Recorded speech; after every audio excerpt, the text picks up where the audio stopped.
Welcome to a big green treasure box that weighs almost 5 kilograms and is purely made of steel. It was given to me by a good friend of mine to open up. It belonged to her grandma and the box is at least 40 years old, she told me. My friend recently stumbled over this box but couldn't find the key. And as she was really curious to see what's inside, maybe a real treasure, she asked for help. And today I had a bit of time to play with this lock. What I first did was to inspect the keyway or the keyhole to try to figure out what kind of locking mechanism it is. So let's do this together. Let's have a very close look inside the keyway. You can see there are flat pieces of metal at the top of this keyhole, and when I take a pick and push on them, you can see they move. So this tells me that we've got a lever lock here. There is another type of locking mechanism that would fit to a keyway like that, and this is a warded lock.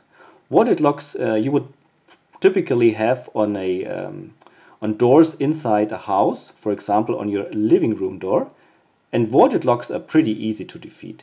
You would just need to have a L-shaped tool, and therewith you can bypass the warding and just open up the lock. But it's not the case here, so this is a lever lock which is more secure, and that is appropriate of course for a treasure box. And to defeat this type of locking mechanism, you have to tension the locking mechanism and then at the same time lift these levers to the right height. So let me show you and tell you what I did next after I figured out what mechanism it is.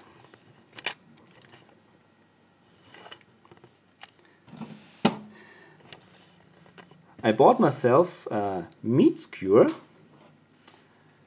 and made tension tools out of it. So I just bent the end to have a L shape, and therewith you can insert it and try to tension the locking mechanism.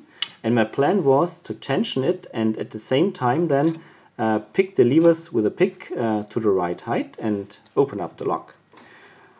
I applied a while and these levers behaved strangely, and it took me maybe 15 minutes to find out that the levers actually didn't have to be lifted at all. And I will show you. I have another L-shaped tool here that is appropriate here for tensioning the bolt, the locking mechanism. Get it in right. And you can hear it, and I can feel it. It now tensions the locking bolt, and then you can just open up the box. So let's have a look inside, if there is a treasure inside. And unfortunately it's empty, all empty, no treasure inside. But there is a treasure inside, at least for me, because there are screws and we can open up, we can unscrew the screws and look at the locking mechanism really close and try to understand how it works.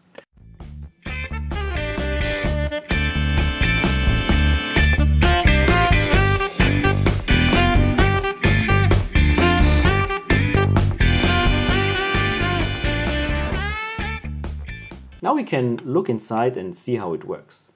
There is this flat piece of metal here that we can move to the right, and because of the spring tension it automatically retracts to the left again.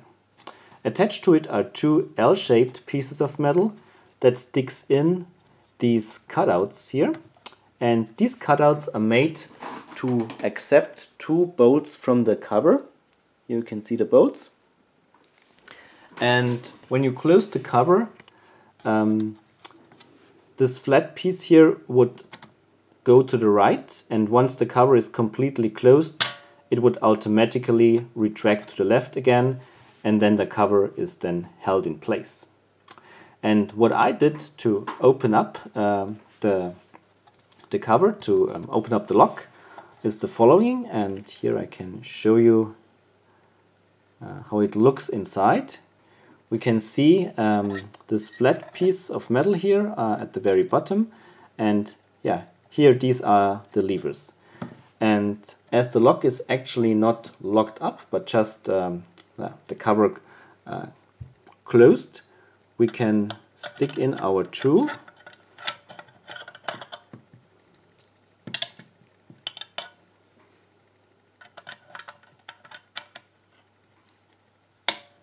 Turn around,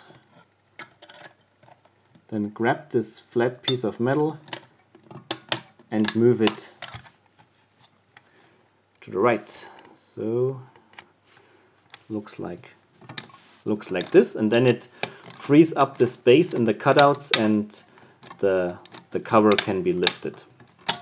Okay, so but as I said, this is actually not the locked up state, because when we closely look at this part of the lock, we can see that there is a bolt that is connected to this flat piece of metal, and then I move the flat piece here to the right, also the bolt moves to the right.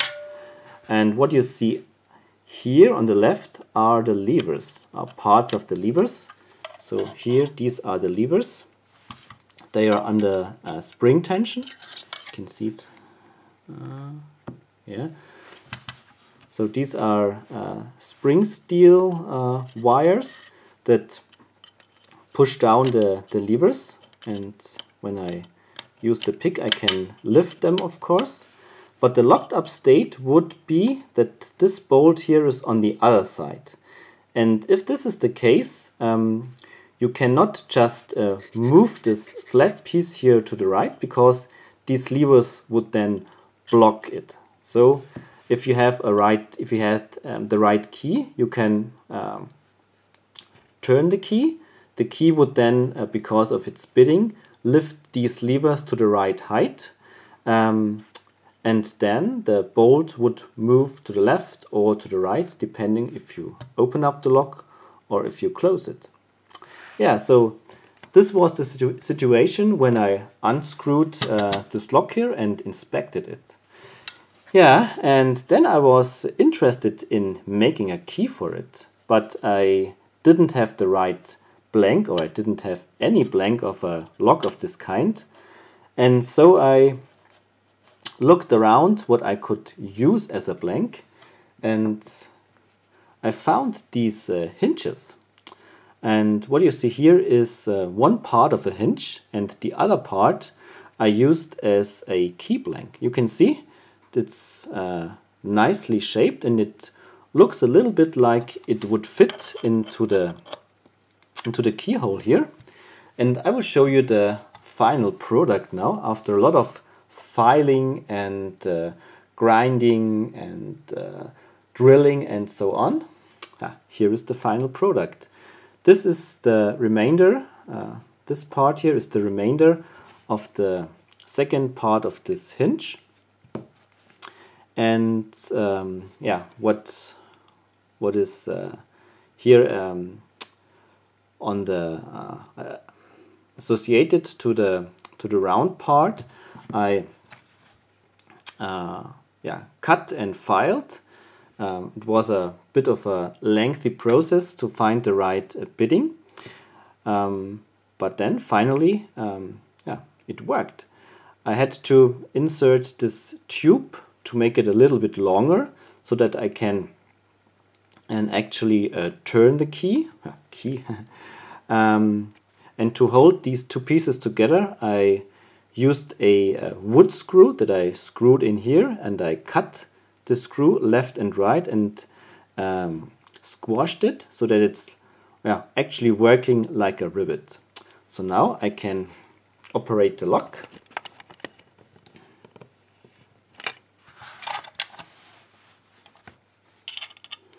So it's in the open state, so I have to first lock it up.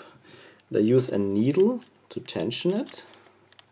You can see it lifts the levers nicely all to the right height, and the bolt can now be pushed to the left. So now this lock is really locked up, which means that I cannot just push the flat piece here to the left and it would open. And you can see now it covers completely the whole space of the cutout. So now it's really locked up. And if the box would have been in that state when it arrived at my lock lab, I had to tension the bolt to the right and with my pick then lift the levers individually and hoped to set all levers to the right height so that I could then move the bolt to the right again. But now, as I have a key, it's much easier. I can just insert the key and turn it. Yeah, of course, this is not the nicest key ever, if I can get it out. It was more like just an experiment, if it is possible for me to make a key with tools and material that was laying around. And yeah, was great fun to file a key for this. Now, as I have a template key that works, I want to see if I can get a proper blank for this lock. And then I can just copy the bidding to the blank and I'm done. We then have a big green heavy treasure box with a working key again. Alright, that was the little adventure with a green treasure box. Monika, thank you very much for the opportunity for me to play with this box.